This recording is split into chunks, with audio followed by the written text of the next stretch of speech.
नमस्कार दोस्तों, आप सभी का स्वागत है आपके अपने YouTube चैनल पर। वीडियो पसंद आए तो लाइक करें, शेयर करें और चैनल को सब्सक्राइब जरूर करें। डर बाहर नहीं होता। डर तब पैदा होता है जब हम अपने भीतर भरोसा खो देते हैं। मेरे प्रिय साथियों, आज का ये विचार सुनने में बहुत सरल लगता है, लेकिन इसके भीतर जीवन का सबसे गहरा सत्य छिपा हुआ है।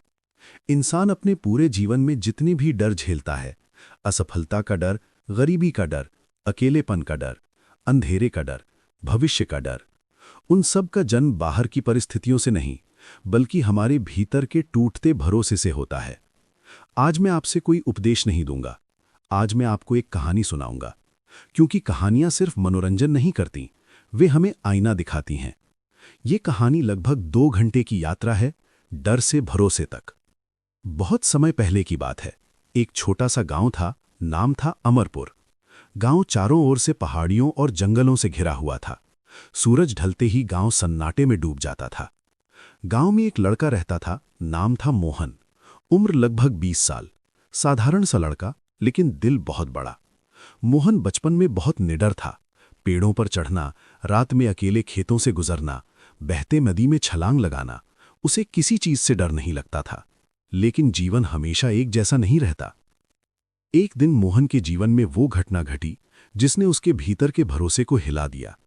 गांव में अकाल पड़ा, फसलें सूख गईं, मोहन के पिता बीमार पड़ गए। घर की जिम्मेदारी अचानक उसके कंधों पर आ गई। पहली बार मोहन ने भविष्य के बारे में सोचना शुरू किया। अगर पिताजी ठीक नहीं हुए तो? अगर घर कैसे चलेगा? अगर मैं असफल हो गया तो?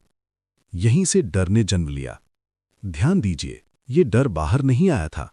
गांव वही था, हालात वही थे। फर्क सिर्फ इतना था कि मोहन का अपने आप पर भरोसा डगमगाने लगा था। धीरे धीरे मोहन बदलने लगा।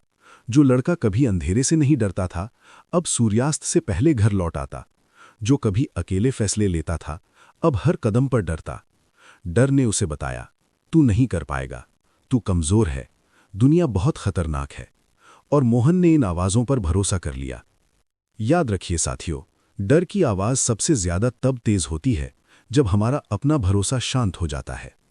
एक दिन गांव में एक साधु आए। सफेद दाढ़ी, शांत चेहरा, आंखों में अजीब सी रोशनी। लोग उन्हें गुरुजी कहते थे। मोहन भी उनसे मिलने गया। उसने अपने डर की कहानी सुनाई। गुरुजी मुस्कुराए और बोले, डर बाहर नहीं होता बेटा। अगर डर बाहर होता तो हर इंसान एक जैसा डरता। मोहन चुप रहा। गुरुजी ने कहा, आज रात जंगल के उस रास्ते से अकेले जाना। मोहन डर गया। वही जंगल जिससे वो अब बचता था।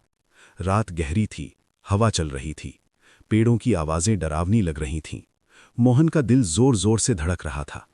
हर कदम पर उसे लग रहा था, कुछ है, कोई है। लेकिन गुरुजी के शब्द गूंज रहे थे, डर बाहर नहीं होता। तभी उसने देखा एक साया। मोहन रुक गया। डर चरम पर था, लेकिन फिर उसने खुद से कहा, अगर मैं भागा तो ये डर मेरा मालिक बन जाएगा। उसने कदम आगे बढ़ाया। जैसे ही वो पास गया, वो साया एक टूटा हुआ पेड़ निकला। मोहन समझ गया, जिसे वो राक्षस समझ रहा था, वो उसकी कल्पना थी। मोहन की आंखें खुल गईं। उसे एहसास हुआ, डर ने उसे झूठ दिखाया था। डर ने बाहर कुछ नहीं बनाया था। डर ने उसके भीतर की कमजोरी को बड़ा कर दिया था। वो रात मोहन की जीवन की सबसे बड़ी शिक्षक बन गई। असफलता बाहर नहीं होती, बाहर सिर्फ प्रयास होता है। असफलता तब पैदा होती है जब हम खुद को पहले ही हारा हुआ मान लेते हैं। लोग हमेशा बोलेंगे। डर तब पैदा होता है जब हम अपनी आवाज से ज्यादा दूसरों की आवाज पर भरोसा करने लगते हैं। अकेलापन बाहर नहीं होता, भीतर का खालीपन अकेलापन बन जाता है। मोहन अब वही पुराना लड़का नहीं था। वो डरता तो था, लेकिन डर से भागता नहीं था। उसने खेती के नए तरीके अपनाए, गांव के युवाओं को साथ जोड़ा। धीरे धीरे हालात बदलने लगे। डर अभी भी आता था, लेकिन अब मोहन के भीतर भरोसा था, और भरोसा डर से बड़ा था। साथियों, डर कोई दुश्मन नहीं है। डर एक संकेत है कि हमें अपने भीतर झांकने की जरूरत है। जब आप खुद पर भरोसा करते हैं, तो अंधेरा भी रास्ता दिखाने लगता है। आज अगर आप डर रहे हैं, तो बाहर मत देखिए, अपने भीतर देखिए। क्योंकि डर बाहर नहीं होता। डर तब पैदा होता है जब हम अपने भीतर भरोसा खो देते हैं। अगर भरोसा वापस आ जाए, तो डर अपने आप चला जाता है। दोस्तों, अगर आज की बातों से आपको कुछ भी सीखने को मिला हो, तो इस वीडियो को लाइक करके अपना समर्थन जरूर दिखाएं। इसे अपने परिवार और दोस्तों के साथ शेयर करें और ऐसे ही सकारात्मक विचारों के लिए चैनल को सब्सक्राइब करना ना भूलें। राधे राधे, फिर मिलेंगे एक नए विषय के साथ।